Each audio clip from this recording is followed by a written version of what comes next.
we'll see how we can update a record using a record triggered flow. So we'll go to our favorite place, setup, search for flows, and within process automation, we'll click on this flow button and we'll come here. We'll click on new flow. This would open a new tab for you and you will be welcomed with this pop-up screen. So we are going to do a record triggered flow. That's something which we're going to do the most using flows. So let's do that. How you can trigger a record triggered flow? It basically, this flow will run when a record is created, updated or deleted, auto launch flow, and it runs in the background. What does it mean that it runs in the background? Basically, if you have something like a screen flow, so it will throw a pop-up on the screen, whereas a record triggered flow would just run in the background, something like an Apex code which keeps running in the background when it's triggered. So let's talk about record triggered flow and let's go and create one. First thing is that when you come here, you need to select an object, on which object you want to create this record triggered flow and what you want to do further from there. So here I'll select our object as account, and let's say when the record is created, I just want this flow to run then. You have a couple of more options when the record is updated, created or updated or deleted, but we are going to play with the record when a record is created. You can set some entry criteria conditions, and you can also do an if, an and, an or between those conditions as well. So something like I can say if it is active, so then do something, and then I can add another condition. So let's say if account source equals web, only then run this flow. So, and right now it is and I can also make it an or as well, so whether it is active or the account source is web. But right now I'll remove all of these conditions and I want to make it none, and I want to run this particular flow for each and every record when an account record is created. Not a good practice in real life. This is just for training purposes, so I'm trying to show you how it basically works.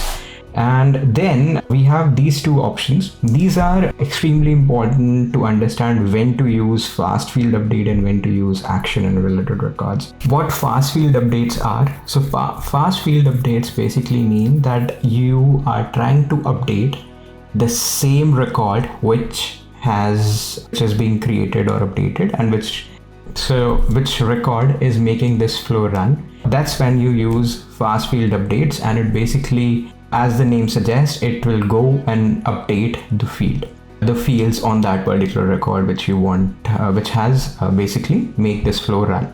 This is good if you just want to update that particular record.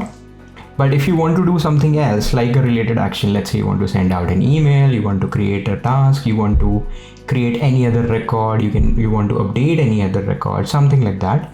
So in that scenario, you should do actions and related records. Basically helps Salesforce to optimize this particular flow, and during the order of execution, saving the record, that's where Salesforce identifies when to run this flow. So basically it helps in optimizing the whole saving process to the database. I'm selecting actions and related records here, clicking done. Whenever an account record is created, I want to send out an email. I'll click on this plus button here, and so what does it say is it has a couple of shortcuts for me, and it has a couple of options for me to use as well. So let's look at all of these options and then we'll select. So the first one says send an email alert. That's what we're going to do in a minute, but you can also create an action. So with action is something like you send out an email, you submit for approval, you call an Apex, something of that sort is an action. You can call another flow from here. So you can call a flow from another flow as well. But the other flow has to be an auto launched flow. It cannot be a record triggered flow. That's one thing. Then you can add some assignments, you can do a decision, you can do a loop. So like, developers do a loop within their code, you can also do a loop within flows, and we're going to talk about it in the following videos, how we use a loop and what exactly a loop is. We'll talk about that in a minute. right? Then you have collections.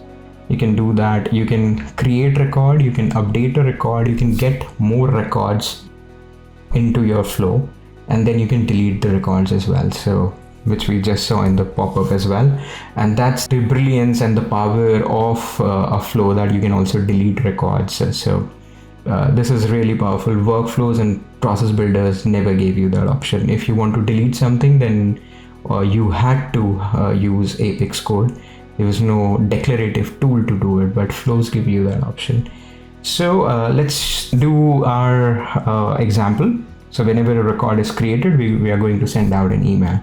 It's a very basic flow. This just basically shows you how you can bring flows to action, and just trying to show you the feature of the email alert. So just clicking here, this is a shortcut.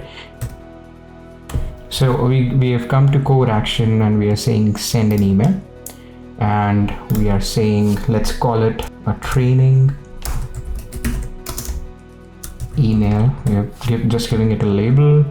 Let's say the body is, this is a training email. I am testing the flow functionality. Hope you like it, right? So this is a text which I have written here. What you can also do is you can create a resource here. Let's select a resource, and let's say it's a text that we want to put in. You can do that, and here you can write it like this. You can insert an image, so you can do something like that, basically add some URL. So let's say I'll call it the trail maker, and we can put the link, which is the TheTrailMaker.com. all right? So we can have that coming up here as well. So we can do a couple of stuff. Let's call it body and save it. So we have got the email body. Let's create a subject. So let's just call it training email, right?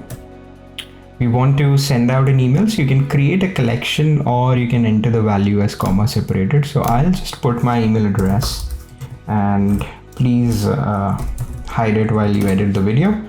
So this is the email address. That's it. And you can set the sender type and sender email address as well, but let's not do that. You can also create a rich text formatted body here, which we are not doing. We will just do it like this, and done. Now what we're gonna do is we are going to save this flow, and we're gonna give our flow a name. So account send email. We're gonna give that name, and we're gonna activate. So even if you have created a flow but you have not activated it, so it will not run. So it's very important to activate it. And what you can also do is you can do a test run here, and you can also do a debug and see if it is actually happening. So if I click on debug here, it will say path for debug, run immediately, and it will ask me to select an account record. This flow we have created on the account object, and we'll click run. So this is gonna show what exactly happened. Did it send out an email?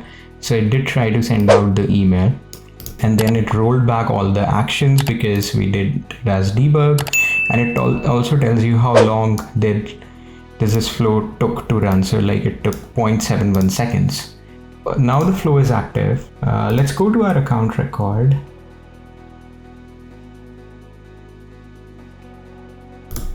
So account, let's create a new record, because the flow runs on create whenever a record is created. So let's say we're gonna call it test flow, and I think there's nothing required, so let's just save it. So our record is saved. Let's see whether we have got the email or not. Okay, so here you can see we've got that email. All right, and it says training email, which was the subject that we gave. It's coming via salesforce.com. Sometimes you would see this pop up. You can call it look safe, and it says this is a training email. I'm testing the flow functionality. Hope you like it. And here's the link. Here's the web link. It has not come out very nicely though, but you can just test around and play and set the settings right. Yeah. So that's how you can set the settings right. You can play around and see how it goes. So it's really good. That's the way you can send out, use your flow and send emails from it. Yeah. If you have any questions, you can join the QA session, which happens every Friday. And please drop in your comments, feedback, and any questions in the comment section, and I'll get back to you.